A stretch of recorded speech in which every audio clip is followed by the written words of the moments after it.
महिलाहरूको महान चाड हरितालिका तीजको अघिल्लो दिन आज दर खाने दिन। तीजमा काठमाडौँको पशुपतिनाथमा 4 ठाउँबाट दर्शनको व्यवस्था मिलाइयो। तीजमा पशुपति गर्भगृहको तस्बिर खिचेमा 2000 रुपैयाँ जरिवाना लाग्ने। काठमाडौँमा एकै परिवारका 304 जनाको सामूहिक हत्या। 3 कुने सामूहिक हत्यामा शंकास्पद 1 जना पक्राउ। शंकास्पद व्यक्ति ट्याक्सी चढेर आफै पुगेका थिए। प्रहरी चौकी। घटनामा 1 जना भन्दा बढी संलग्न भएको हुन सक्ने प्रहरीको आशंका। मध्यरातमा 4 जनाको क्रूर हत्या भएको विषयमा प्रहरीले अझै पनि भेटिन क्लू। 3 कुने सामूहिक हत्या प्रकरणको छानबिन गर्न 5 सदस्यीय समिति गठन। आफू अझै 20 वर्ष सक्रिय रहने पूर्व प्रधानमन्त्री एवं एमाले अध्यक्ष केपी शर्मा ओलीको धारणा। तर योग्यतम व्यक्तिलाई कार्यभार सुम्पिएर देश चलाउन सघाउँछु भन्दै ओलीको टिप्पणी। बाल्यकाल र जेल जीवन सम्झिँदै बालबालिकासँग केपी ओलीले भने मेरो जस्तो कष्टपूर्ण जीवन कसैको नहोस्। अब्बल राजनीतिज्ञ अब तपाईहरू मध्येबाट निस्किनु पर्छ भन्दै ओलीको बालबालिकालाई सुझाव। नयाँ भन्नेहरू सबै असल नभएको केपी शर्मा ओलीको धारणा। बाँचुन्जेल पद नछोड्ने प्रवृत्तिलाई तोड्न चाहन्छु भन्दै ओलीको स्पष्टीकरण। प्रधानमन्त्री पुष्पकमल दाहाल प्रचण्ड अमेरिका प्रस्थान। कार्यवाहक प्रधानमन्त्रीको जिम्मा पूर्णबहादुर खड्कालाई दिइयो।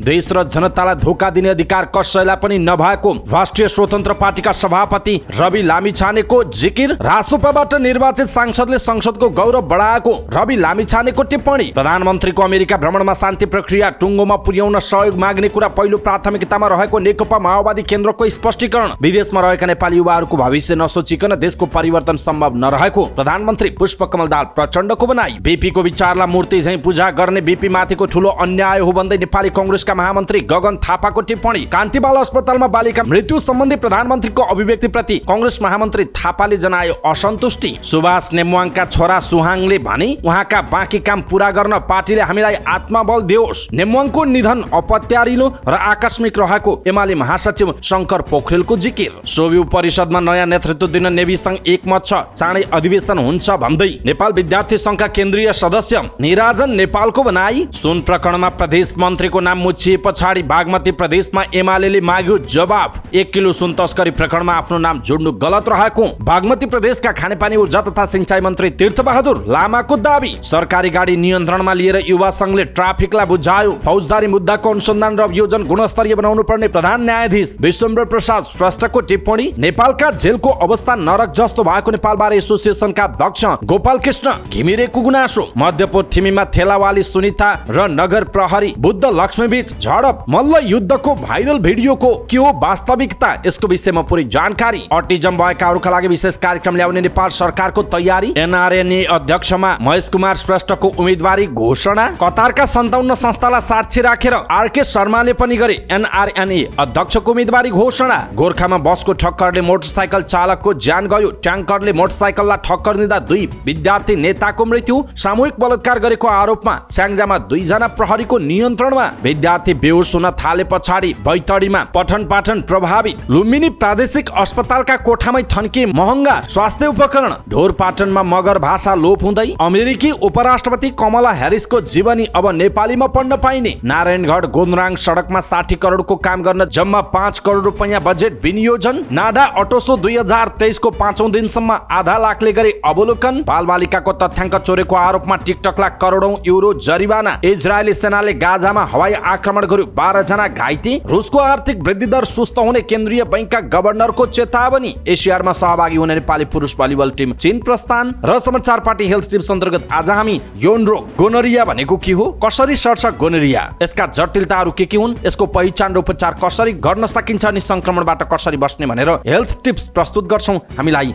अन्तिमसम्म हेर्नुहोला।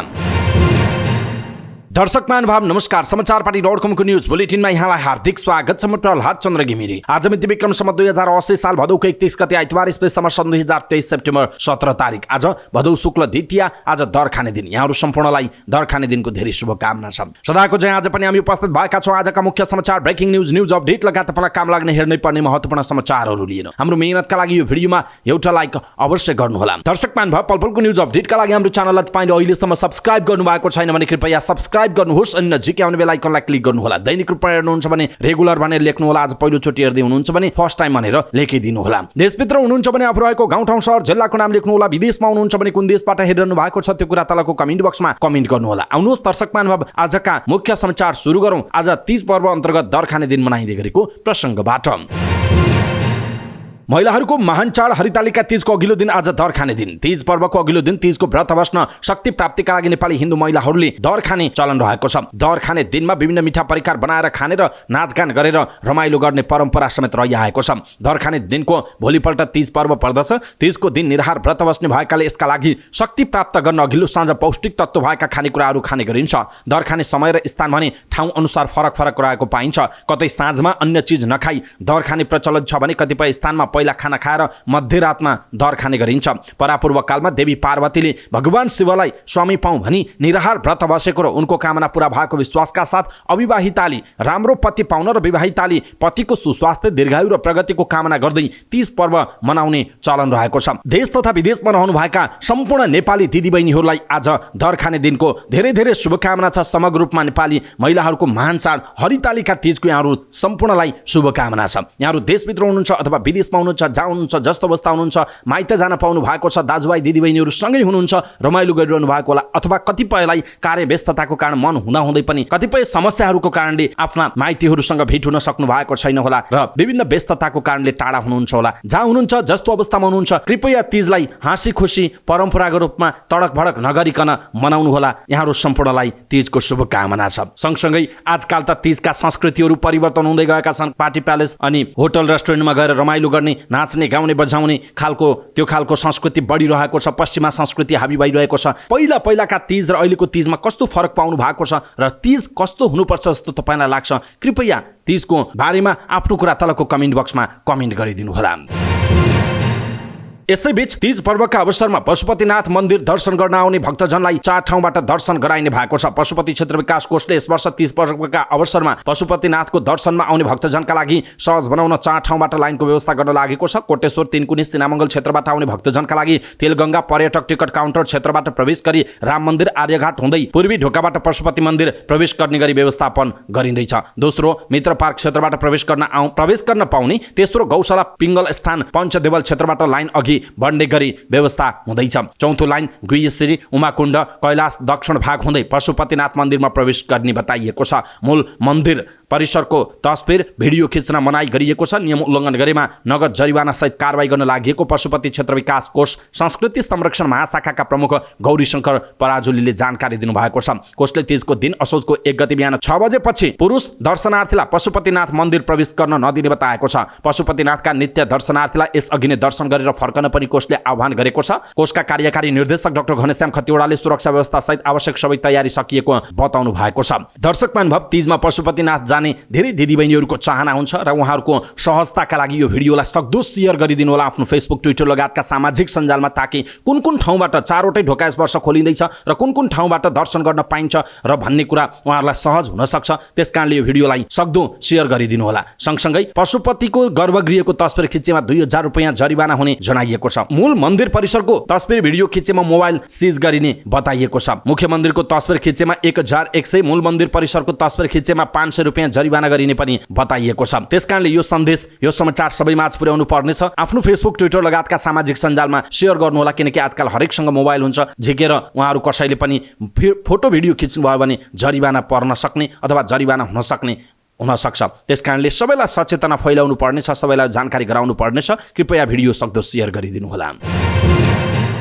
काठमाडौँको तीनकुने स्थित गैरी गाउँमा 4 जनाको सामूहिक हत्या भएको छ। धारिलो हतियार प्रहार भएको अवस्थामा 4 जनाको हत्या भएको। मृत्यु हुनेमा 2 महिला र 2 पुरुष रहेको बताइएको छ। प्रहरीले सो घटनाको अनुसन्धान गरिरहेको छ। घटनाको अनुसन्धानका लागि तालिमप्राप्त प्रहरी र कुकुर समेत परिचालन गरिएको छ। घटनास्थलमा उपत्यक प्रहरी कार्यालय र जिल्ला प्रहरी परिसर काठमाडौँको टोलीले अनुसन्धान गरेको जनाइएको छ। यसैबीच काठमाडौँको तीनकुने स्थित सामूहिक हत्या प्रकरणमा संलग्न भएको आशंकामा प्रहरीले 1 जनालाई नियन्त्रणमा लिएको छ। शुक्रबार राति दिव्य समिलमा 4 जनाको हत्या भएको थियो। उक्त घटनामा संलग्न रहेको आशंकामा प्रहरीले अनुसन्धानका लागि 1 जनालाई नियन्त्रणमा लिएको हो। पक्राउ पर्नेमा 28 वर्षीय दिपेन्द्र राई रहेको उपत्यका प्रहरी कार्यालय रानी पोखरीका प्रमुख एआईजी दीपक थापाले जानकारी दिनुभयो। राईलाई कपडा र जुत्तामा रगत लागेको अवस्थामा प्रहरीले नियन्त्रणमा लिएको हो। उनले मदिरा सेवन गरेको पाइएको छ। घटनाको थप अनुसन्धान भइरहेको छ। थप अनुसन्धानका लागि उपत्यका प्रहरी कार्यालय रानी पोखरी र प्रहरी परिसर काठमाडौँको टोली खटिएको प्रमुख थापाले जानकारी दिनुभयो। घटनाको यकिन कारण अझै खुल्न सकेको छैन। घटनामा नेपाल प्रहरीको केनाइन महाशाखाबाट ट्र्याकर कुकुरहरू पनि लगेर अनुसन्धान भएको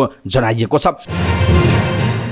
यसैबीच तिनकुने दिव्य समिलमा भएको हत्या प्रकरणमा पक्राउ परेका व्यक्ति आफै प्रहरी चौकीमा पुगेको खुलासा भएको छ। मिलको हत्याभित्रै शुक्रबार राति एकै परिवारका 3 जना सहित 4 जनाको हत्या भएको थियो। घटना लगत्तै एकजना व्यक्ति आफै ट्याक्सी चढेर तिनकुने स्थित प्रहरी वृत्त बानेश्वर पुगेका थिए। उनी 28 वर्षीय दिपेन्द्र राई रहेको प्रहरीले जानकारी दिएको छ। प्रहरी स्रोतका अनुसार लुगा र जुत्तामा रगतै रगत भएको अवस्थामा उनी प्रहरी चौकी पुगेका थिए। घटनास्थलबाट हडबडाउँदै सडकमा निस्किएका राईले ट्याक्सी भेटेपछि तिनकुनेको प्रहरी चौकीमा पुर्याइदिनु भनेका थिए। प्रहरीले राईलाई पुर्याउने ट्याक्सी चालकसँग पनि सोधपुछ गरेको छ। प्रहरी स्रोतका अनुसार चालकले सोधपुछका क्रममा रगत लतपतिएका कपडा सहित आएका राईले हडबडाउँदै आफूलाई प्रहरी कार्यालय पुर्याइदिने भनेको बताएका थिए। प्रारम्भिक अनुसन्धानका क्रममा राईका बुबा दिव्य समिलमै लामो समय काम गरेर छोडेका थिए। बुबाले काम गर्ने भएकाले पहिलादेखि नै नवीन त्यहाँ आउने जाने गर्थे। हत्या भएका नवीन राई उनका साथी समेत रहेको बताइएको छ। घटना भएको समिलको सामान ओसार प्रसार गर्ने एकजना रिक्सा चालक बसन्त रोकाका अनुसार पक्राउ परेका व्यक्ति पहिले पनि त्यहाँ आइरहन्थे। बुबाले काम गर्दा उनी त्यहीँ बस्ने गरेका थिए। प्रहरीले प्रारम्भिक अनुसन्धानपछि प्रहरी वृत्त नयाँ मानेश्वर पुगेर घटनाबारे जानकारी दिने राई नै हत्यामा संलग्न रहेको बताएको छ। हत्याको कारण भने स्पष्ट भएको छैन। राईका बुबा अहिले धनकुटामा रहेको जनाइएको छ। मिलका सञ्चालक बालकृष्ण शिवाकोटीले भने घटनाबारे प्रहरीले जानकारी दिएपछि मात्रै थाहा पाएको बताएका छन्। म गौशाला बस्थे, बिहान प्रहरीले फोन गरेपछि आएँ। उनले भनेका छन् मिलमा विभिन्न स्थानमा छरिएको अवस्थामा शवहरू थिए। उनका अनुसार हत्या भएका कुमार र अम्बिका मिलकै कर्मचारी हुन्। कुमारकी आमा सुभद्रा भुजेल भनी केही दिन अघि मात्र काठमाडौँ आएकी थिइन्। श्राद्धका कारण आउनु भएको रहेछ, त्यसपछि त्यहीँ बस्नु भएको थियो। शिवाकोटीले भने राति यस्तो घटना भएछ। उपत्यका प्रहरी कार्यालय रानीपोखरीका एसएसपी दिनेश राज मैनालीका अनुसार घटनामा मिलमा गेटपालेका रूपमा काम गर्दै आएका कुमार भुजेल, उनकी श्रीमती अम्बिका भुजेल, आमा 76 वर्षीय सुभद्रा भुजेल र मोरङका नवीन राईको ज्यान गएको हो। मृतक मध्ये राई चाहिँ हाल प्रहरी नियन्त्रणमा रहेको दिपेन्द्रका साथी हुन्। मिलका सञ्चालक शिवाकोटीले भनेका छन् मिल वरिपरि कार्यालयहरू मात्र भएकाले अरूले राति घटनाबारे थाहा नपाएको उनले बताएका छन्। एसएसपी मैनालीका अनुसार 4 जनाको शवलाई पोस्टमार्टमका लागि त्रिवी शिक्षण अस्पताल महाराजगञ्ज पठाइएको जनाइएको छ। यसैबीच काठमाडौँको गैरगाउँ स्थित एक काठ मिलमा शुक्रबार राति 4 जनाको विभत्स हत्या भएको घटनामा प्रहरीले अझै क्लू भेट्टाउन सकेको छैन। प्रहरीले शुक्रबार राति करिब 12 बजे खबर पाएपछि घटनास्थल पुगेको थियो। काठ मिलमा बस्दै आएका 28 वर्षीय दिपेन्द्र राईले घटनाबारे प्रहरीलाई नै खबर गरेका थिए। प्रहरीले राईलाई नै नियन्त्रणमा लिएर अनुसन्धान त गरिरहेको छ, तर अहिलेसम्म उनको संलग्नताबारे कुनै प्रमाण भने फेला नपरेको दाबी अनुसन्धान अधिकारीहरूको छ। राति आफू काठ मिलमा पुग्दा भित्र हत्या गरिएको अवस्था देखेपछि आफू खबर गर्न आइपुगेको राईले प्रारम्भिक अनुसन्धानका क्रममा बताएका थिए।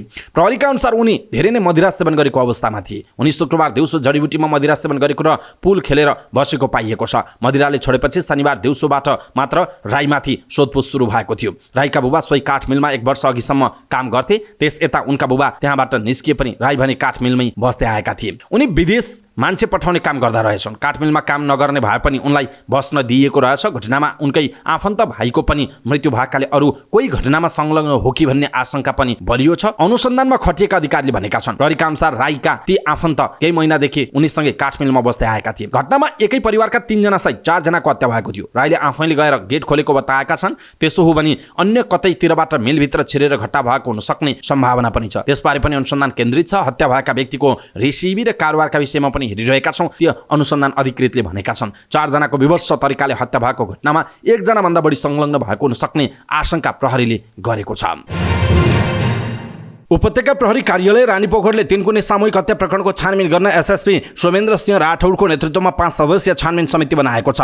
उपत्यका प्रहरी प्रमुख एआईजी दीपक थापाले उपत्यका अपराध अनुसन्धान कार्यालय काठमाडौँका प्रमुख राठौरको नेतृत्वमा जिल्ला प्रहरी परिसर काठमाडौँ र उपत्यका प्रहरी कार्यालयका अधिकृतहरू रहेको समिति बनाएको जनाइएको छ। समितिका सदस्यहरूमा जिल्ला प्रहरी परिसर काठमाडौँका डीएसपी हरि खतिवडा, उपत्यका प्रहरी कार्यालयका डीएसपी सुभाष खड्का, अपराध अनुसन्धान कार्यालयका डीएसपी सुरक्षा केसी र प्रहरी वृत्त बानेश्वरका निरीक्षक वीरेन्द्र केसी सदस्य रहेको उपत्यका प्रहरी कार्यालयका एसएसपी दिनेश राज मैनालीले जानकारी दिनुभएको छ। रातिको तिनकुने स्थित दिव्य समिलभित्रै धारिलो हतियार प्रहार गरेर एकै परिवारका 304 जनाको हत्या भएको थियो। मारिनेमा दोलखा घर भएका करिब 55 वर्षीय कुमार भुजेल, उनकी श्रीमती सुभद्रा वाइवा र कुमारकी आमा करिब 70 वर्षीय सुमित्रा भुजेल र मोरङ घर भएका करिब 19 वर्षीय नवीन राई रहेको उपत्यका प्रहरी कार्यालयका प्रमुख एआईजी दीपक थापाले जानकारी दिनुभएको छ। घटनामा संलग्न रहेको आशंकामा 28 वर्षीय दिपेन्द्र राईलाई प्रहरीले पक्राउ गरेको छ। थप केही शंकास्पदलाई पनि प्रहरीले नियन्त्रणमा लिएको जनाइएको छ।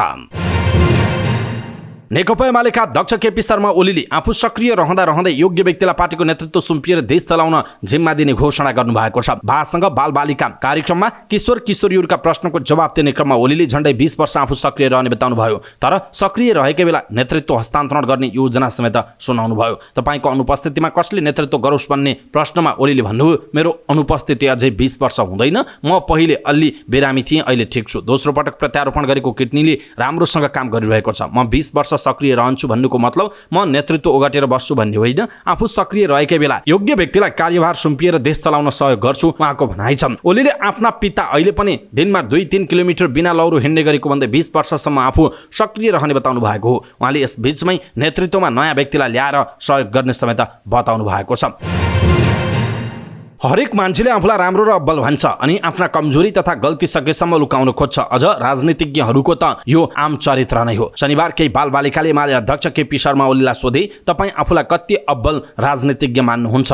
तपाईँको देशभक्ति जस्तै सफलताको कुरा के हो? जवाबमा ओलीले आम राजनीतिज्ञ भन्दा फरक शैलीमा आफू अब्बल राजनीतिज्ञ नभएको भन्दै आफ्ना केही असफलता सुनाउनु भयो। नेपाल विरुद्धको षड्यन्त्रलाई पराजित गर्न नसक्नु अहिलेसम्म पनि आफ्नो असफलता रहेको ओलीले सुनाउनु भएको छ। ओलीले अब्बल राजनीतिज्ञ नेपाली राजनीतिमा अहिले नरहेको भन्दै त्यस्तो व्यक्ति अब बालबालिकाबाट निस्किनु पर्ने बताउनु भयो। विभिन्न क्षेत्रका बालबालिकाले ओलीलाई राजनीतिक र राजनीति बाहिरका प्रश्नहरू गरेका थिए।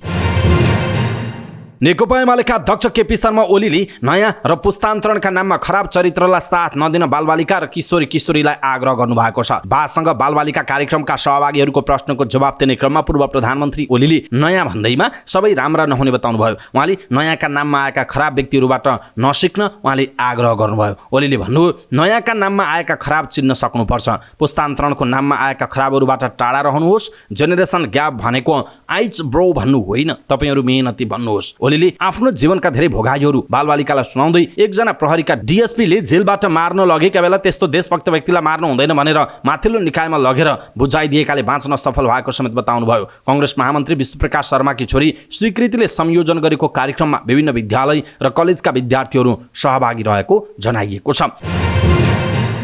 प्रधानमन्त्री पुष्पकमल दाहाल प्रचण्ड अमेरिका प्रस्थान गर्नुभएको छ। संयुक्त राष्ट्र संघको महासभामा भाग लिन प्रधानमन्त्री दाहाल न्युयोर्क प्रस्थान गर्नुभएको हो। दाहालले असोजको 4 गते महासभालाई सम्बोधन गर्ने कार्यक्रम छ। असोज 2 गते राष्ट्रपति जो बाइडेनले आयोजना गर्नुहुने स्वागत समारोहमा प्रधानमन्त्री दाहाल सहभागी हुनुहुनेछ। न्युयोर्कमा रहँदा दाहालले संयुक्त राष्ट्र संघको द्वीपविकास र जलवायु सम्बन्धी शिखर सम्मेलन लगायतका कार्यक्रमलाई सम्बोधन गर्ने कार्यक्रम तय भएको छ। संयुक्त राष्ट्र संघको 78औं महासभाको उच्चस्तरीय सत्रलाई सम्बोधन पश्चात प्रधानमन्त्री दाहाल आगामी असोज 5 गते न्युयोर्कबाटै चीनको औपचारिक भ्रमणका लागि जाओ जाने कार्यक्रम रहेको छ। प्रधानमन्त्री नेतृत्वको प्रतिनिधि मण्डलमा छोरी गंगा दाहाल, परराष्ट्र मन्त्री नारायण प्रकाश साउद, एनपी साउद, परराष्ट्र सचिव भरत राज पौडेल र मन्त्रालयका अन्य वरिष्ठ अधिकारी सहभागी रहेको जनाइएको छ। यसैबीच कार्यवाहक प्रधानमन्त्रीको जिम्मेवारी उपप्रधान तथा रक्षा मन्त्री पूर्णबहादुर खड्कालाई दिएको छ। प्रधानमन्त्री पुष्पकमल दाहाल प्रचण्ड संयुक्त राज्य अमेरिकाको न्युयोर्कमा आयोजना हुने संयुक्त राष्ट्र संघको 78औं महासभामा भाग लिन त्यसतर्फ प्रस्थान गर्नुभएको छ। प्रधानमन्त्री दाहाल न्युयोर्कबाटै जनवादी गणतन्त्र चीनको औपचारिक भ्रमणमा जाने कार्यक्रम छ। प्रधानमन्त्रीको अनुपस्थितिमा उहाँले गर्ने दैनिक प्रशासनिक कार्य उपप्रधानमन्त्री तथा रक्षा मन्त्री खड्काले सम्हाल्ने गरी जिम्मेवारी तोकिएको राष्ट्रपति कार्यालयले जनाएको छ।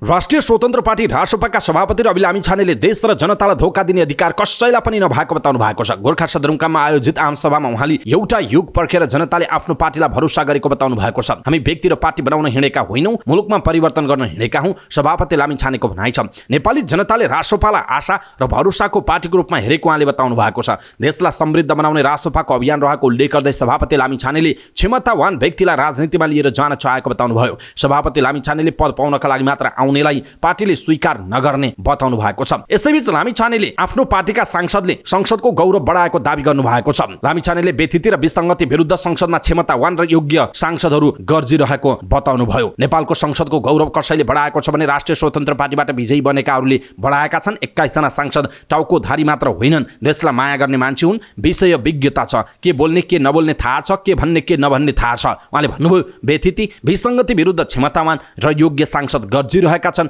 यो संख्या बढाउनुपर्छ, अब उहाँको भनाइ छ। यस्तै पछिल्लो समय युवा शक्ति विदेशी क्रम बढेको भन्दै नेता लामिछानेले चिन्ता व्यक्त गर्नुभयो। त्रिभुवन विमानस्थलबाट देश छाड्नेको लड्को लागेको छ। यो दृश्य देख्दा लाग्छ मानौ युद्ध भइरहेको छ। युद्धग्रस्त देशबाट कतिखेर भागौँ भनेर जसरी लाइनबद्ध भएर तत्काल मछाड गरिरहेका छन्, हो हाम्रो अन्तर्राष्ट्रिय विमानस्थलको दृश्य त्यस्तै छ। उहाँले भन्नुभयो न यो देशमा युद्ध भइरहेको छ तर पनि मान्छेहरू भागेको दृश्य त्यस्तो छ। 2084 सम्म कति मतदातालाई पठाउनु पर्ने होला, उहाँको भनाइ छ। आफ्नो पार्टीले सुरुवाती दिनदेखि नै विदेशमा रहेका नेपालीहरूको पनि मताधिकार सुरक्षित हुनुपर्छ भनेर आवाज उठाएको भन्दै उहाँले उक्त आवाज संसदमा विधेयकको रूपमा आउँदै गरेको बताउनु भयो। त्यस्तै राष्ट्रिय स्वतन्त्र पार्टीका नेतालाई तारो बनाएर भ्रम सृजना गर्न केही मान्छेहरू लागि परेको उहाँको आरोप छ। सभालाई राष्ट्रिय स्वतन्त्र पार्टीका सांसद स्वर्णिम वाग्ले र तोसीमा कार्कीले पनि सम्बोधन गर्नुभएको थियो। सत्तारूढ दल नेकपा माओवादी केन्द्रले शान्ति प्रक्रियालाई निष्कर्षमा पुर्याउनुको विकल्प नरहेको बताएको छ। पार्टी केन्द्रीय कार्यालय पेरिस टाढामा आयोजित पत्रकार सम्मेलनमा पार्टी प्रवक्ता अग्निप्रसाद सापकोटाले यस्तो बताउनु भएको हो। उहाँले प्रधानमन्त्रीको अमेरिका भ्रमणमा पनि शान्ति प्रक्रियालाई टुङ्गोमा पुर्याउने कुरामा विदेशी निकायहरूको सहयोग माग्ने कुरा पहिलो प्राथमिकता रहेको बताउनु भयो। उहाँले शान्ति प्रक्रिया एक हिसाबमा सफल भइसके पनि निष्कर्षमा पुर्याएर एक प्रकारले घोषणा गर्न मात्रै बाँकी रहेको उल्लेख गर्नुभयो। उहाँले प्रधानमन्त्रीको अमेरिका भ्रमणमा मौलिक रूपमा आफ्नो विशेषता सहितको शान्ति प्रक्रिया अगाडि बढाइरहेका छौं भनेर विश्व समुदायलाई अपील गर्नुहुने काम मुख्य प्राथमिकतामा रहेको बताउनु भयो। उहाँले शान्ति प्रक्रिया 18 वर्ष लागिसक्दा पनि निष्कर्षमा पुर्याउन नसक्नु राष्ट्रिय कमजोरी रहेको बताउनु भयो। उहाँले खास गरी 3 दल नेकपा माओवादी केन्द्र, नेपाली कांग्रेस र नेकपा एमाले र अन्य सबै दलहरूसँग सहमति गरेर शान्ति प्रक्रिया टुङ्गो लगाउने प्रयास भइरहेको पनि बताउनु भएको छ। माओवादीले सरकारले थालेका भ्रष्टाचार विरुद्ध मित्रबाजीलाई कारबाही गर्ने, सुन प्रकरण, नक्कली भुटानी शरणार्थी प्रकरण, बालुवाटार जग्गा प्रकरणका विषयहरू टुङ्गोमा पुर्याउन दबाब दिएको जनाइएको छ। प्रधानमन्त्री पुष्पकमल दाहाल प्रचण्डले युवालाई देशभित्रै आशा, भरोसा र सपना जागृत गराउनु पर्ने जिम्मेवारी सरकारलाई रहेको बताउनु भएको छ। उहाँले दिगो विकास लक्ष्य योजना आयोगको प्रतिवेदन, राष्ट्रिय युवा नीति र सरकारले निर्दिष्ट गरेको योजना र कार्यक्रमलाई समयानुकूल बनाउँदै नेपाली युवालाई वर्तमानका हिस्सेदार बनाउने कुरामा सरकार सम्पूर्ण रूपले प्रतिबद्ध रहेको उहाँले बताउनु भएको छ। उहाँले युवामा रहेको ज्ञान, सिप, दक्षता, क्षमता र अनुभवलाई सदुपयोग गर्दै राष्ट्र निर्माणमा जुट्नुपर्ने बताउनु भयो। उहाँले विदेशमा रहेका लाखौं नेपाली युवाहरूको भविष्यबारे नसोचिकन देशको परिवर्तन, विकास र रूपान्तरण सम्भव नरहेको जिकिर गर्नुभयो। प्रधानमन्त्री दाहालले वर्तमान सरकारले सामाजिक न्यायको क्षेत्रमा काम गरिरहेको उल्लेख गर्नुभएको छ। उहाँले न्युयोर्कमा आफूले अति कम विकसित देशको मुद्दा र समस्याका साथै जलवायु परिवर्तनबाट नेपाल जस्ता देशलाई परेको असरका बारेमा सम्बोधन गर्ने बताउनु भएको छ। नेपाली कांग्रेसका महामन्त्री गगन थापाले बीपी कोइरालाको विचारलाई मूर्ति झैं पूजा गर्ने कुरा बीपी माथिको ठूलो अन्याय भएको बताउनु भएको छ। बीपी कोइरालाको जेल डायरी लोकार्पण समारोहलाई सम्बोधन गर्दै उहाँले यस्तो बताउनु भयो। उहाँले बीपीलाई महामानव भन्दै गर्दा महान मानवको आवरणभित्र गुम्सिएका महाविचारहरू ओझेलमा परेको बताउनु भयो। उहाँले महामानव भनेर बीपीको विचारमा छलफल नै गर्न नहुने, बीपीको विचारलाई मूर्ति पूजा गरेको जस्तो पूजा गर्नुपर्ने बीपी माथिको ठूलो अन्याय हुने उल्लेख गर्नुभयो। उहाँले बीपीले आफूलाई मानव झैं व्यवहार गर्न तर आफ्नो विचारलाई निष्ठाको अर्थमा बुझ्न आग्रह गर्नुभएको उल्लेख गर्नुभयो। उहाँले बीपीले भनेको निष्ठा छोडेर महामानव बनाउनु बीपी माथिको अन्याय भएको बताउनु भयो। उहाँले यसको प्रायश्चितमा कांग्रेसले पटक केन्द्रीय कार्यालयमा बीपी महोत्सव आयोजना गरेर बुझाएको बताउनु भयो। महामन्त्री थापाले सभापति, प्रधानमन्त्री, पूर्व प्रधानमन्त्री भए पनि नैतिक शक्ति र नेता छ कि छैन भन्ने प्रश्न खडा भएको पनि बताउनु भएको छ। सत्तारूढ प्रमुख घटक नेपाली कांग्रेसका महामन्त्री गगन थापाले कान्ति बाल अस्पतालमा बालिका मृत्यु प्रकरण सम्बन्धी प्रधानमन्त्री पुष्पकमल दाहाल प्रचण्डले दिएको अभिव्यक्तिप्रति असन्तुष्टि व्यक्त गर्नुभएको छ। स्वास्थ्य संस्थामाथि नै हिंसात्मक घटना भइरहँदा पनि प्रधानमन्त्री दाहालले सो अस्पतालको बालिका मृत्यु प्रकरणलाई सामसुम पार्ने ढङ्गले संसदमा आफ्नो अभिव्यक्ति दिएको भन्दै उहाँले असन्तुष्टि व्यक्त गर्नुभएको हो। न्युज एजेन्सी नेपालसँग कुराकानी गर्दै उहाँले प्रधानमन्त्री दाहालले सो प्रकरणमा किटान गरिएका दोषीलाई कारबाही गर्ने ढङ्गले अभिव्यक्ति नदिएकोमा आपत्ति जनाउनु भयो। प्रतिनिधि सभा बैठकमा प्रधानमन्त्री दाहालले सो घटना कान्ति बाल अस्पतालको व्यवस्थापकीय कमजोरीका कारण हुन गएको बताउनु भएको थियो। पूर्व स्वास्थ्य मन्त्री समेत रहनुभएका थापाले किटान गरेका दोषीलाई कारबाही हुने गरी प्रधानमन्त्रीले अभिव्यक्ति नदिएको र संसदमा पनि आफूलाई बोल्ने अवसर नदिएको भन्दै आक्रोश समेत व्यक्त गर्नुभएको छ। उहाँले सो घटनामा संलग्न जो कोहीलाई पनि कारबाहीको दायरामा ल्याउन सरकारसँग माग गर्नुभएको छ। महामन्त्री थापाले मकवानपुरमा स्वास्थ्य कर्मीमाथि आक्रमण गर्ने पनि तत्काल हिरासतमा लिएर कारबाही प्रक्रिया अगाडि बढाउन सरकारलाई दबाब दिनुभयो। उहाँले भर्खरै संसदबाट पारित स्वास्थ्य संस्था सम्बन्धी ऐन अनुसार सो दुवै घटनाका दोषीलाई सरकारले कडा कारबाही गर्नुपर्ने बताउनु भएको छ। उहाँले नागरिकलाई स्वास्थ्य संस्थाप्रति विश्वस्त बनाउन र स्वास्थ्य कर्मीलाई पनि आफ्नो सुरक्षाप्रति विश्वस्त गराउन सरकारले मकवानपुर कान्ति बाल अस्पतालका घटनाका दोषीलाई तत्काल कारबाही गर्नुपर्ने बताउनु भएको छ।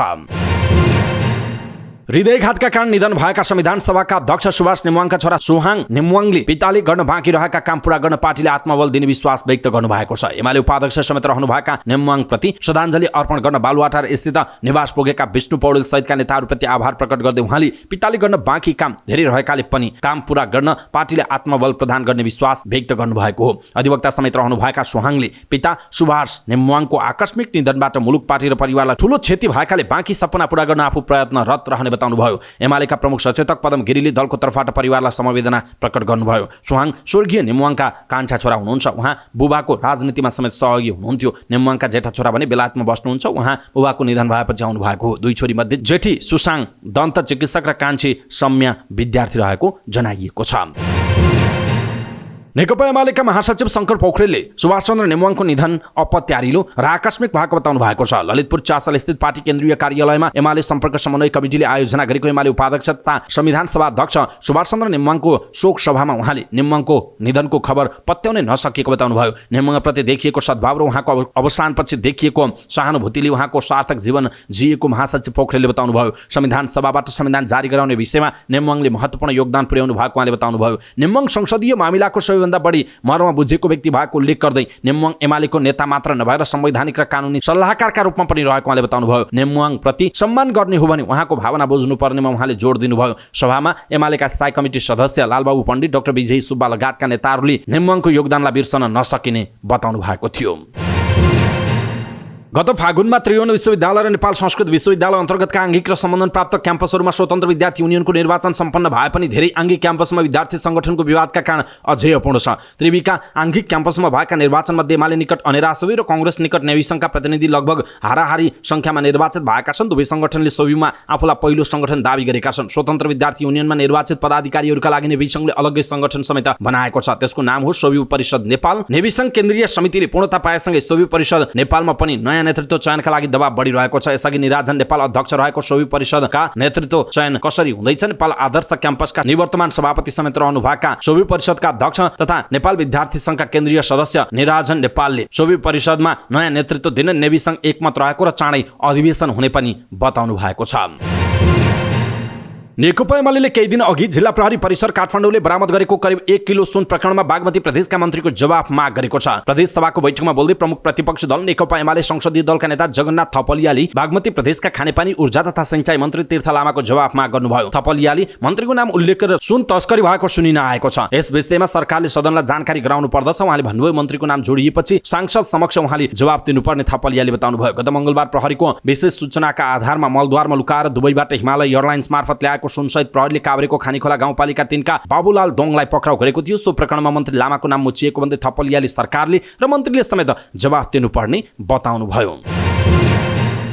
बागमती प्रदेशका खानेपानी ऊर्जा तथा सिंचाई मन्त्री तीर्थबहादुर लामाले 1 किलो सुन तस्करी प्रकरणमा आफ्नो नाम समेत जोडिएको भन्दै आपत्ति जनाउनु भएको छ। बागमती प्रदेश सरकारका मन्त्री र नेपाली कांग्रेस जिल्ला समिति काभ्रेको सभापतिको हैसियतमा आफ्नो धेरै जनसम्पर्क हुने भन्दै उहाँले कुनै प्रसङ्गमा कसैले खिचेको तस्बिरका कारण आफ्नो नाम जोड्नु गलत हुने उहाँले बताउनुभयो। 1 किलो सुन तस्करी प्रकरणमा काभ्रेका तरुण दलका नेता विकास लामा प्रहरीको खोजी सूचीमा परेका छन्। उनको गाडी प्रहरीले बरामद गरेको छ। विकाससँग सम्बन्ध रहेको भन्दै आफ्नो नाम जोडिएकोमा नेता तीर्थबहादुर लामाले आपत्ति जनाउनु भएको। मलाई विवादमा ल्याउन चाहने निकृष्ट मानसिकता र दुराशयका साथ भएका यस्ता कार्यप्रति म सचेत छु उहाँले भन्नुभएको छ। मन्त्री लामाले उक्त घटनाको सत्य तथ्य छानबिन गर्न र दोषीलाई कारबाही गर्न माग गर्नुभयो। छानबिनका लागि आफूले पनि सहयोग गर्ने उहाँको भनाइरहेको छ। नेपाली कांग्रेस जिल्ला कार्य समिति काभ्रेका सचिव द्वय गुणराज मोक्तान र माधव ढकालले पनि विज्ञप्तिमा जारी गरी 1 किलो सुन तस्करी प्रकरणमा पार्टी सभापतिको नाम जोडिएकोमा आपत्ति जनाएका छन्। उनीहरूले पनि घटनामा छानबिनको माग गरेका छन्।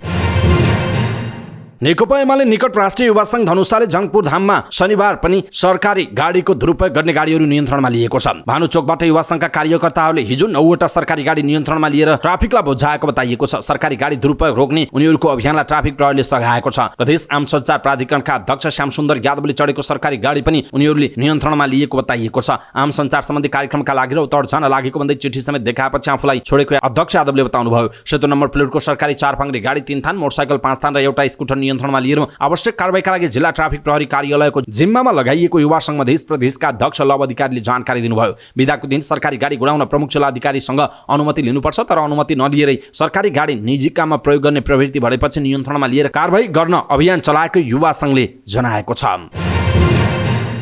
प्रधान न्यायाधीश विश्वम्भर प्रसाद श्रेष्ठले फौजदारी मुद्दाको अनुसन्धान र अभियोजन गुणस्तरीय बनाउनु पर्ने बताउनु भएको छ। काठमाडौँमा आयोजित एक कार्यक्रमलाई सम्बोधन गर्दै उहाँले यस्तो बताउनु भएको हो। उहाँले गुणस्तरीय अनुसन्धान र अभियोजनले फैसला पनि राम्रो आउने भएकाले अनुसन्धान र अभियोजन गर्ने निकायले गर्ने काम गुणस्तरीय हुनुपर्ने बताउनु भयो। प्रधान न्यायाधीश श्रेष्ठले अनुसन्धानको सुधार बिना निरपेक्ष रूपमा अभियोजनको सुधारको परिकल्पना गर्न नसकिने स्पष्ट पार्नुभयो। उहाँले अनुसन्धानका तथ्यहरूलाई प्रमाण र कारणहरूको विषयमा प्रमाणित गर्दै विषयगत, वस्तुगत र प्रभावकारी अभियोजन गर्नु अभियोजनकर्ताको दायित्व भएको उल्लेख गर्नुभयो। उहाँले वस्तुपरक एवं प्रभावकारी अभियोजनले नै सरकारवादी मुद्दाको सफलता बढाउने र त्यसमा नै फैसलाले कार्यान्वयनमा समेत सहजता बनाउने उल्लेख गर्नुभयो। अनुसन्धान, अभियोजन, अतिरक्षा र न्याय निरूपणसँग सम्बन्धित निकायहरूको बीचको कार्यगत सम्बन्ध, समन्वय र सहकार्य बिना सुदृढ एवं स्वच्छ न्याय प्रणालीको गन्तव्य भेट्टाउन नसकिने उहाँले बताउनुभयो। प्रधान न्यायाधीश श्रेष्ठले सरकारी वकिल कार्यालयबाट समयमा पुनरावेदनको म्याद नबुझेर पुनरावेदन गर्न अनुचित विलम्ब हुने गरेको अवस्थालाई तत्काल निराकरण गर्न पनि महान्यायाधिवक्ताको कार्यालयको ध्यान आकर्षण गराउनु भयो। प्रभावकारी अभियोजनसँगै मुद्दाको अभियोजन र पुनरावेदन छिटो छरितो हुनुपर्ने आवश्यकता पनि त्यत्तिकै महत्त्वपूर्ण रहेको उहाँको भनाइरहेको छ। प्रधान न्यायाधीश श्रेष्ठले अभियोजनका समस्याको पहिचान गरेर मात्र नपुग्ने भन्दै समस्या समाधानका लागि पहिचान भएका उपाय र विकल्पको कार्यान्वयन गर्न आवश्यक साधन स्रोत लगायतको व्यवस्थापन त्यत्तिकै आवश्यक रहेको पनि बताउनु भएको छ। नेपाल बार एसोसिएसनका अध्यक्ष गोपालकृष्ण घिमिरेले नेपालमा जेलको अवस्था नरक जस्तो रहेको बताउनु भएको छ। काठमाडौँमा आयोजित एक कार्यक्रमलाई सम्बोधन गर्दै उहाँले पूर्वपक्षका लागि जेल पठाइएका आधा मानिसले जेलकै कारण मानसिक सन्तुलन गुमाउने अवस्था रहेको बताउनु भयो। अदालत अनुसन्धान र पूर्वपक्षका लागि आएका आरोपी सबैलाई थुनामा पठाउनुपर्छ भन्ने कुरामा दृढ रेजिट रहेको उहाँले बताउनु भएको छ। मुद्दाको सुनवाई लम्बिने र थुनामा गएकाको जेल बसाइ पनि लम्बिने गरेको उहाँले बताउनु भयो। यसले गर्दा निर्दोष मान्छे अपराधी भएर निस्कने बताउनु भएको छ। उहाँले कैदीहरूलाई समयानुकूलको व्यवहारमा परिवर्तन गराउन नसक्नु सरकारको कमजोरी भएको बताउनु भएको छ।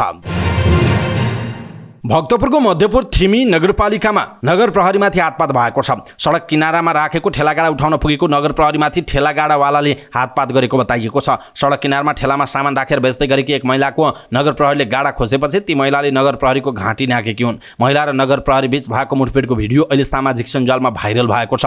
कृष्ण अष्टमीको दिन मध्यपुर थिमी मन्दिर छेउमा ती महिलाले गाडामा सामान बेच्न राखेकी थिइन्। नगर प्रहरीको टोली पुगेपछि उनको गाडा नगर प्रहरीले खोसेको थियो। बेच्न राखेको कपडा भने भुइँमा राखिदिएर गाडा मात्र लिएर गएका थिए। केही बेर गाडा तानातान भएको थियो। गाडा नगर प्रहरीले उठाएर लगेपछि आक्रोशित ती महिलालाई गाडा छुट्याउन तानिरहेकी महिला नगर प्रहरीलाई आक्रमण गर्न पुगिन्। उनले महिला नगर प्रहरी बुद्ध लक्ष्मी सुवाल अधिकारीलाई घाँटीमा न्याकेपछि हिरिक हिरिक भएकी थिइन्। छेउमा उभिएका सर्वसाधारणले देखेपछि महिलाबाट उनलाई छुटाउन खोजेका थिए, तर ती सर्वसाधारणले एक्लैले नसकेपछि अरू नगर प्रहरीको सहायतामा उनलाई बचाएको थियो। नगर प्रहरीलाई 3-4 जनाले ज्यान जानबाट जोगाएका छन्। लगत्तै आक्रमणमा परेकी नगर प्रहरीले ती महिलालाई जाई लाग्न पुगेकी थिइन्। उनलाई अरू नगर प्रहरीले तानेर राखेका थिए। नगर प्रहरीको ज्यान जाने गरी आक्रमण गर्ने महिलालाई पक्राउ गरी एक दिन थुनामा राखेको मध्यपुर थिमीका नगरपालिकाका प्रवक्ता कृष्णहरि आचार्यले जानकारी दिनुभयो। प्रवक्ता आचार्यका अनुसार ती महिलाको नाम सुनिता भनेर भनिएकी थिइन्। उनलाई एक दिन थुनामा राखेपछि 10,000 जरिवाना तिराउने सहमति भएको थियो। नगरपालिकामा आएर उनले जरिवाना तिर्ने सहमति भएपछि छाडिएको, उनी जरिवाना तिर्न अझै नगएको उहाँले बताउनुभयो।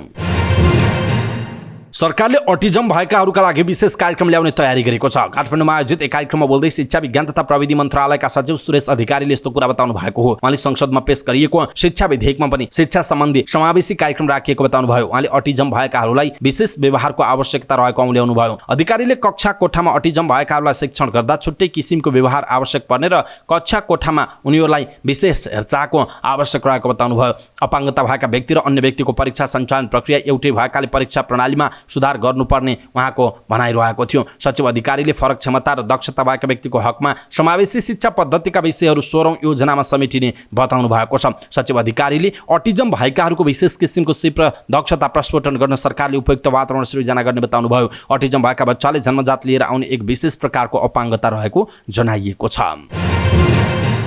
गैर आवासीय नेपाली सङ्घ NRNA को 2023 देखि 25 सम्मको कार्यकालका लागि अध्यक्ष पदमा महेश कुमार श्रेष्ठको उम्मेदवारी घोषणा भएको छ। आगामी अक्टोबर 17 देखि 3 दिनसम्म काठमाडौँमा 11औं महाधिवेशन हुँदैछ। उक्त महाधिवेशनबाट चयन हुने नयाँ नेतृत्वका लागि अहिलेका उपाध्यक्ष श्रेष्ठले औपचारिक रूपमा उम्मेदवारी घोषणा गरेको जनाइएको छ। समुन्नत नेपाल सम्मानित गैर आवासीय नेपाली नारासहित ललितपुरको हिमालय होटलमा आयोजित समारोहमा श्रेष्ठले 5 नीतिगत योजना सहितको प्रतिबद्धता पत्र पनि सार्वजनिक गरेको जनाइएको छ। समारोहमा सङ्घको प्रतिष्ठा र गरिमामाथि प्रश्न प्रश्न उठिरहेको भन्दै श्रेष्ठले विश्वभर छरिएर रहेका प्रवासी नेपालीहरूलाई एकताको सूत्रमा बाँध्दै भरोसा योग्य विश्वसनीय र सङ्गठित एनआरएनए बनाउने दृढता व्यक्त गर्नुभएको छ। सबल साझा र एकताबद्ध एनआरएनए, परिणाममुखी, पारदर्शी र समावेशी एनआरएनए बनाउने आफ्नो प्रमुख उद्देश्य र सर्वोच्च प्राथमिकता हुने उहाँले बताउनु भएको छ। एनआरएनएमा विगतको मेरो भूमिकालाई नजिकबाट अवलोकन गर्नुहुने सम्पूर्ण गैर आवासीय नेपाली समुदायलाई म पद र प्रतिष्ठाका लागि भन्दा पनि सङ्घलाई ठोस योगदान दिने उद्देश्यले सक्रिय हुँदै आएको छु। उहाँले भन्नुभयो, विजय भएर शपथ लिएका दिनदेखि वार्षिक क्यालेन्डर र कार्ययोजना बनाएर सबैको विश्वास जित्ने गरी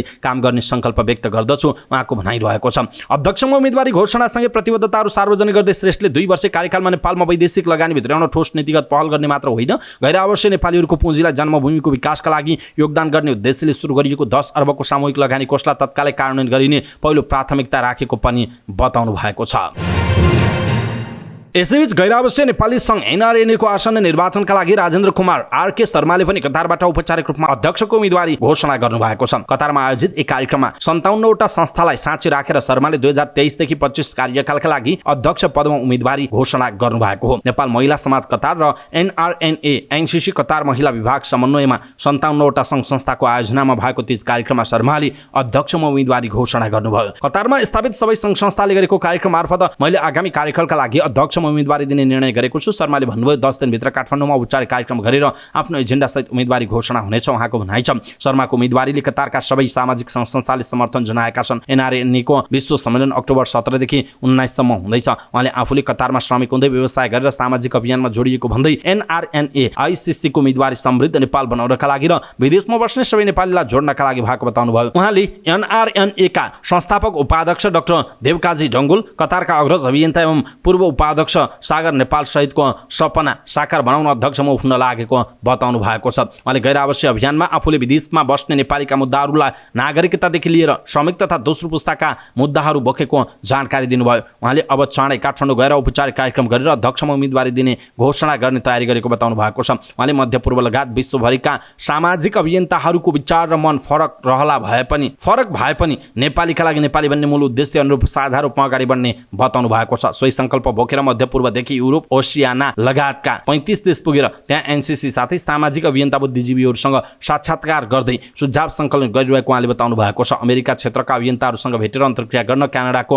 यात्रामा निस्कने तयारीमा रहेको उहाँले बताउनुभयो। पछिल्लो साता विश्वभरका नेपालीहरूबाट पाएको सल्लाह र सुझावले निकै उत्साहित बनेको उहाँले बताउनु भएको छ। कतारलाई कर्मथलो बनाएर स्वदेश र विदेशका विभिन्न मुलुकहरूमा व्यवसाय गर्दै आएका शर्माले प्रवासमा रहेका नेपाली व्यवसायीसँगै श्रमिकहरूको हकितका लागि सक्रिय रहने बताउनुभयो। शर्माले एनआरएनएलाई विदेशमा रहेका सम्पूर्ण नेपालीको साझा चौतारी बनाउने प्रतिबद्धता व्यक्त गर्नुभयो। 21औं शताब्दी अनुसार प्रविधि मैत्री एनआरएनए बनाउनु पर्ने धारणा उहाँको रहेको छ। एनआरएनएको आगामी कार्यकाल सन् 2023 देखि 25 सम्मका लागि वर्तमान उपाध्यक्ष महेश श्रेष्ठले पनि अध्यक्ष पदमा औपचारिक रूपमा उम्मेदवारी घोषणा गर्नुभएको छ। यस्तै डाक्टर बद्री केसी, रविना थापा, विनय अधिकारी पनि अध्यक्षको आकांक्षी हुनुहुन्छ, तर उहाँहरूले औपचारिक रूपमा उम्मेदवारी घोषणा गर्न बाँकी रहेको जनाइएको छ।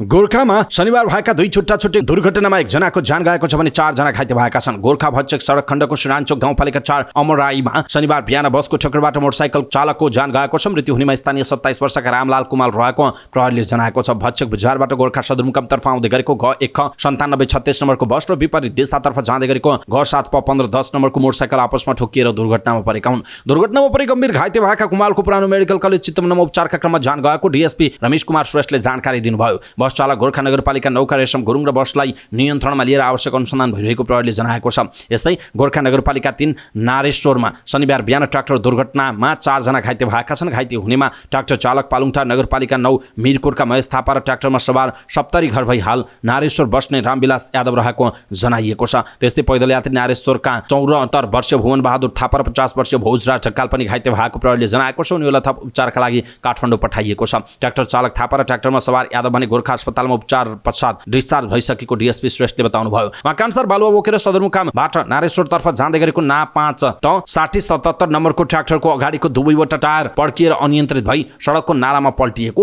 जनाइएको छ।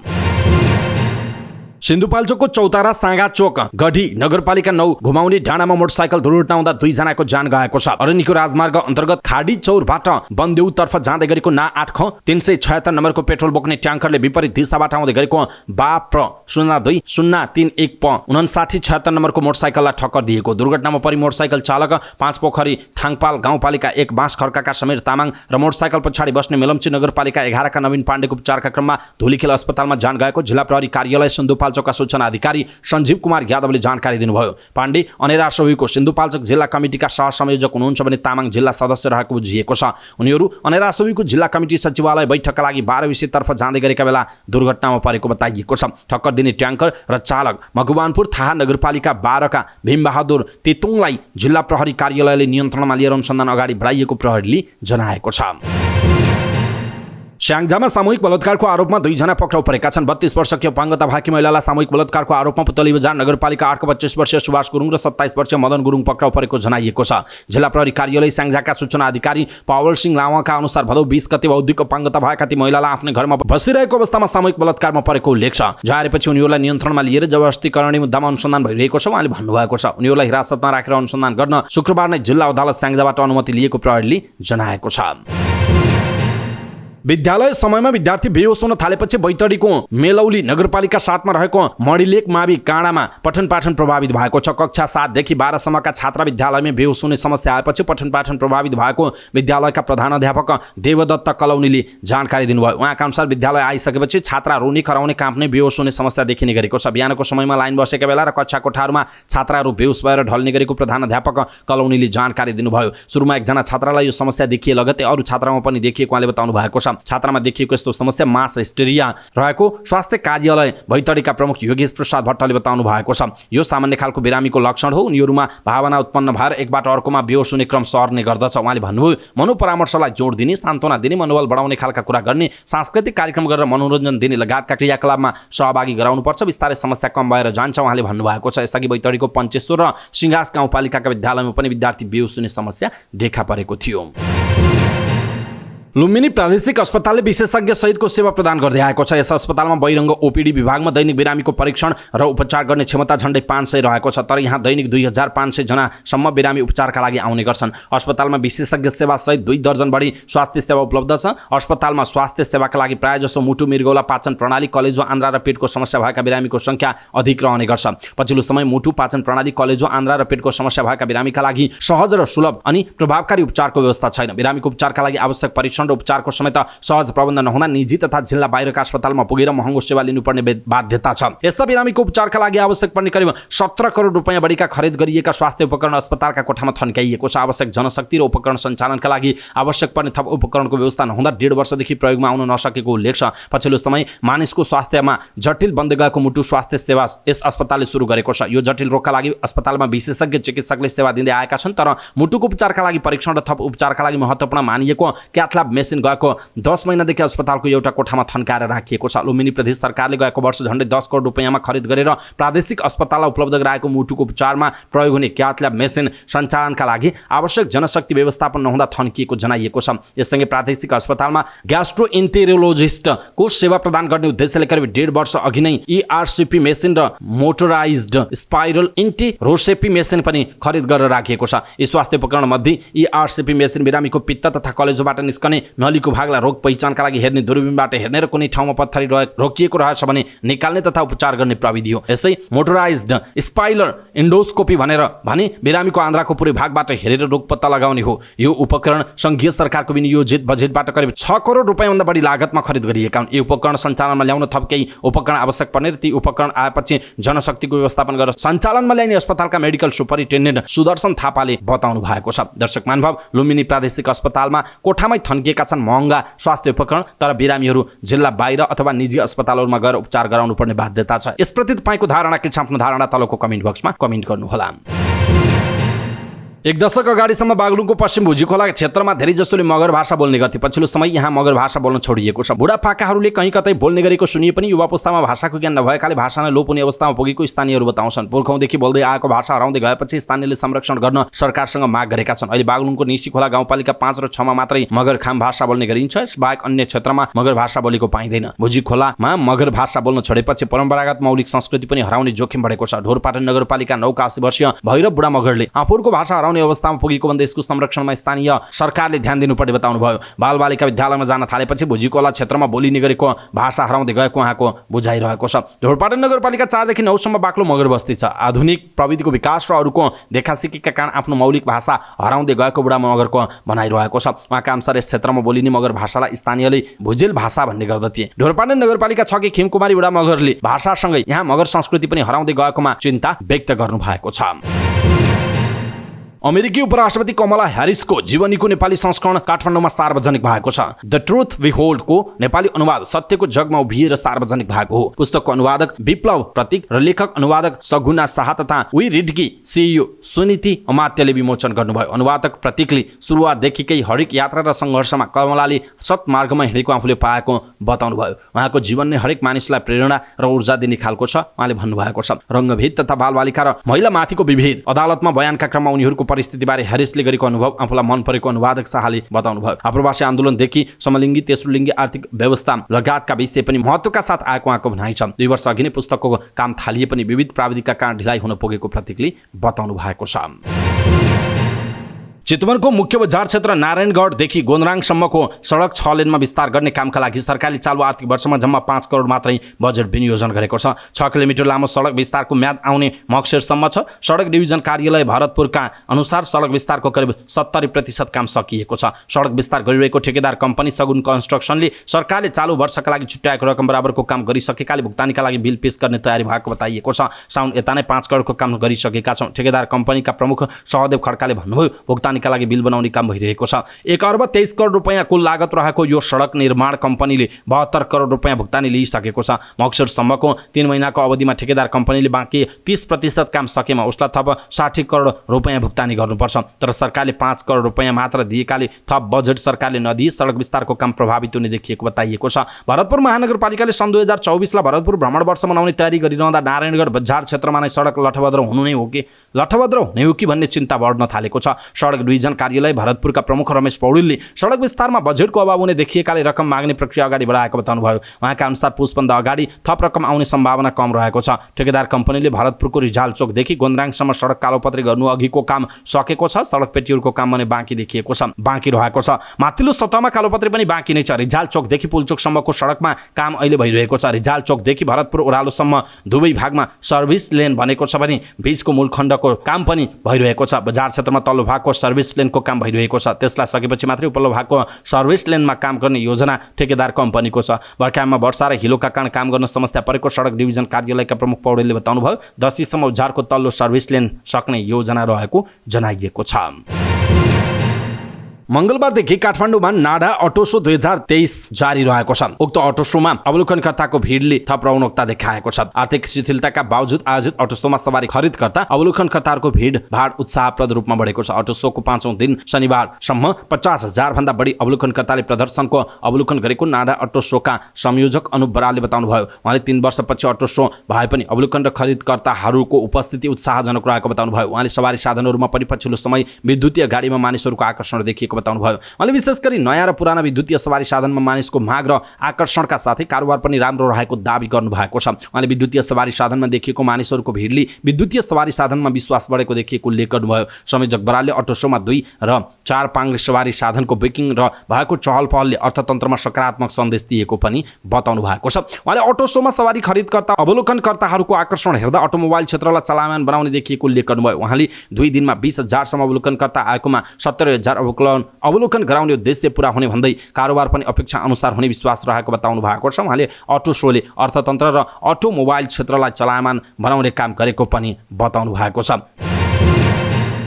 युरोपेली संघ EU को एक नियामक निकायले चिनिया स्वामित्वको सामाजिक सञ्जाल प्लेटफर्म टिकटकलाई बालबालिकाको तथ्याङ्क चोरी गरेको आरोपमा 34 करोड 50 लाख युरो जरिवाना थोकेको छ। आयरल्यान्डको तथ्याङ्क सुरक्षा आयोगले एक विज्ञप्ति जारी गर्दै 2 वर्षको अनुसन्धानमा पत्ता लागेको विभिन्न उल्लङ्घनका लागि 36 करोड 90 लाख अमेरिकी डलर बराबरको प्रशासनिक जरिवाना बुझाउन भनेको जनाइएको छ। आयोगले टिकटकलाई आफ्नो नियमअनुसार यसको प्रक्रियालाई कार्यान्वयनमा ल्याउन 3 महिनाको समय दिएको छ। EU सदस्य आयरल्यान्डको DPCले समूहको सामान्य तथ्याङ्क सुरक्षा नियम GDPR को कडा नीति निर्माणमा महत्त्वपूर्ण भूमिका खेल्ने जनाइएको छ। तथ्याङ्क चोरीबारे नियमनकारी संस्थाले सेप्टेम्बर 2021 मा 18 वर्षभन्दा कम उमेरका प्रयोगकर्ताहरूका लागि प्लेटफर्म निर्माण र व्यक्तिगत तथ्याङ्क सङ्कलन प्रक्रियाको सम्बन्धमा GDPR को साथ टिकटकको अनुगमन जाँच गर्न सुरु गरेको थियो। यसले 13 वर्षभन्दा कम उमेरका बालबालिकाका लागि टिकटकको उमेर प्रमाणीकरण विधिहरू पनि हेर्दा कुनै उल्लङ्घन फेला पारेन, तर प्लेटफर्मले सेवामा दर्ता गर्ने युवाहरूको जोखिमको उचित मूल्याङ्कन नगरेको बताएको छ। टिकटकका संयुक्त राज्य अमेरिकामा 150 मिलियन र युरोपियन युनियनमा 134 मिलियन प्रयोगकर्ताहरू छन्। यो खास गरी युवाहरूमा अत्यन्त लोकप्रिय छ।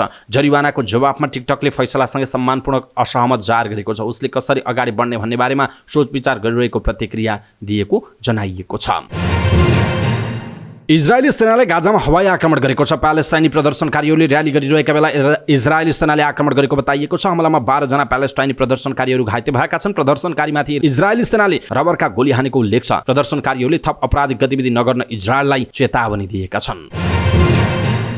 रुसका केन्द्रीय बैंकका गभर्नर एल्भिरा नाबिउलिनाले सन् 2023 को उत्तरार्धमा रुसको आर्थिक वृद्धि दर सुस्त हुने चेतावनी दिएकी छिन्। लगातारको उच्च मुद्रास्फीति र कमजोर रुबलका बावजुद पनि रुसी अधिकारीहरूले युक्रेनसँगको युद्धलाई जोड दिएका छन्, तर यसबाट उत्पन्न आर्थिक प्रभावलाई बेवास्ता गरिएको समाचार संस्था AFPले जनाएको छ। केन्द्रीय बैंकले 2 महिनामा तेस्रो पटक प्रमुख दर बढाएको छ। कमजोर रुबल र मुद्रास्फीतिको कारण देखाउँदै बैंकले आफ्नो प्रमुख दरलाई 1% बिन्दुले बढाएर 13% पुर्याएको घोषणा गरेको छ। रुसको केन्द्रीय बैंकले सन् 2023 मा 1.5 देखि 2.5% को आर्थिक वृद्धिको अनुमान राखेको छ, तर सन् 2024 का लागि यसलाई घटाएर अधिकतम 0.5 देखि 1.5% मा झारेको जनाइएको छ।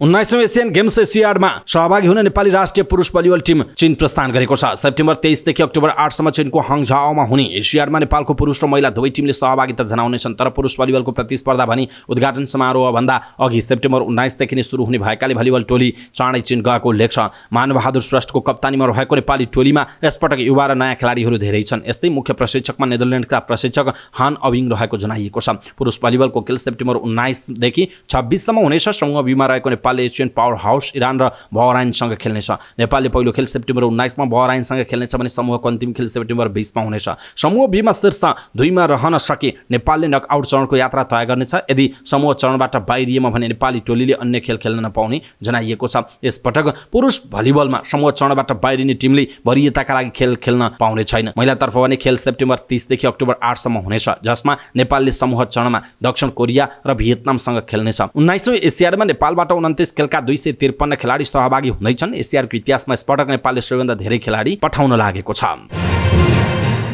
समाचार पार्टी न्यूज बुलेटिनमा पालो भएको छ समाचार पार्टी हेल्थ टिप्स। आजको समाचार पार्टी हेल्थ टिप्स अन्तर्गत हामीले यौन रोग कारण र उपचार, अझ असुरक्षित शारीरिक सम्बन्धले हुने गोनरिया रोगको बारेमा जानकारी दिनेछौँ। हामीलाई अन्तिमसम्म हेर्नुहोला। धेरैलाई भित्रभित्रै सताइरहने समस्या हो यौन रोग। हामी कहाँ यौनजन्य समस्या खुलेरै भन्ने प्रवृत्ति छैन। त्यसैले यस्ता रोग कसरी लाग्छ, त्यसको निदान के हो, कसरी उपचार हुन्छ भन्ने कुरामा अलमल हुन्छ।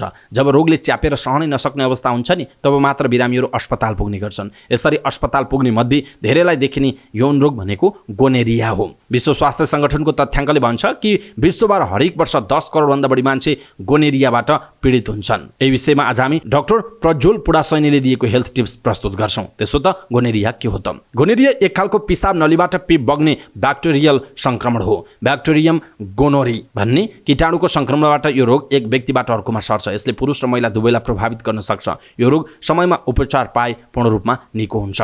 कसरी सर्छ त यो रोग मुख्यतः असुरक्षित यौन सम्पर्कबाट सर्ने गर्छ। जस्तै कन्डमको प्रयोग नगर्ने, धेरैसँग यौन सम्पर्क गर्ने र अप्राकृतिक तरिकाले मलद्वारमा यौन सम्पर्क गर्दा संक्रमण हुन सक्छ। यस्तै यौनी मुख वा मलद्वारमा गरिने मैथुनबाट पनि यो एक व्यक्तिबाट अर्कोमा सर्छ, जसका कारण गोनरियाले प्रजनन अङ्गका साथै मलद्वार, घाँटी र शरीरका विभिन्न भागमा असर पार्न सक्छ।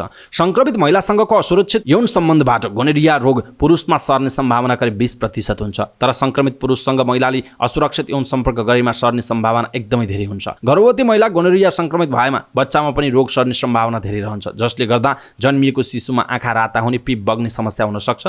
समयमा आँखाको उपचार नगरे बच्चाको आँखामा स्थायी रूपमा अन्धोपन पनि हुन सक्दछ। यसको लक्षण के हो त? असुरक्षित यौन सम्पर्क गरेको 8 देखि 10 दिनमा गोनोरियाका लक्षण देखा पर्न सक्छन्। कतिपयमा भने यो रोगका लक्षण देखा पर्दैनन्, त्यसैले विश्व स्वास्थ्य संगठनले यसलाई साइलेन्ट किलर पनि भनेको छ। पुरुषहरूमा 10% र महिलाहरूमा 80% लक्षण नदेखिन सक्छ। सामान्यतया गोनोरिया हुँदा पिसाब फेर्दा पोल्ने, पिसाब नलीबाट पिप बग्ने, अण्डकोष दुख्ने, पोल्ने, मलद्वार चिलाउने, पोल्ने, घाउ हुने, दिशा गर्दा अप्ठ्यारो हुने, महिलामा पहेँलो पानी बग्ने, तल्लो पेट दुख्ने, मलद्वार वरपर घाउ हुने, मुख मैथुन गर्दा मुखमा घाउ आउने, खानेकुरा निल्न कठिन हुने हुन सक्छ। त्यस्तै शरीरका जोड्नीहरूमा घाउ र पिपहरू बग्ने, खत बस्ने समस्या देखिन सक्छ।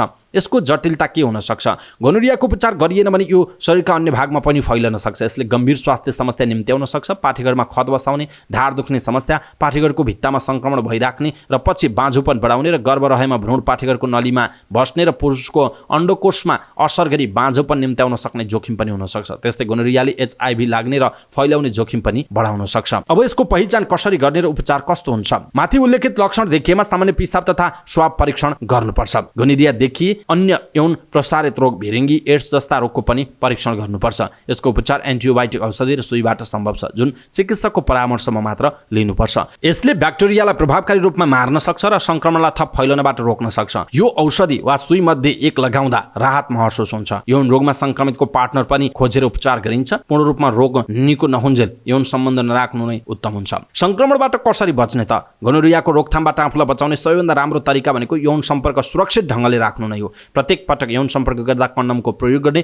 र धेरै यौन साथी नबनाउने जस्ता कुरामा ध्यान दिए यसबाट बच्न सकिन्छ। साथै गोनोरिया भएको कसैसँग यौन सम्पर्क गरेको भए जति सक्दो चाँडो परीक्षण गराउनु महत्त्वपूर्ण हुन सक्छ। दर्शक महानुभाव, आज हामीले यहाँलाई यौन रोगको बारेमा जानकारी दियौँ, कारण र उपचारको विषयमा, यौन रोग के हो अनि असुरक्षित शारीरिक सम्पर्कले गोनोरिया हुन सक्छ भन्ने विषयवस्तुमा हामीले जानकारी दियौँ गोनोरियाको विषयमा। आजको हेल्थ टिप्स तपाईँलाई कस्तो लाग्यो आफ्नो कुरा तलको कमेन्ट बक्समा कमेन्ट गर्नुहोला। सबै नेपालीहरूमा पुर्याउनका लागि यो हेल्थ टिप्स आफ्नो फेसबुक, ट्विटर लगायतका सामाजिक सञ्जालमा सेयर गर्न नबिर्सिनुहोला।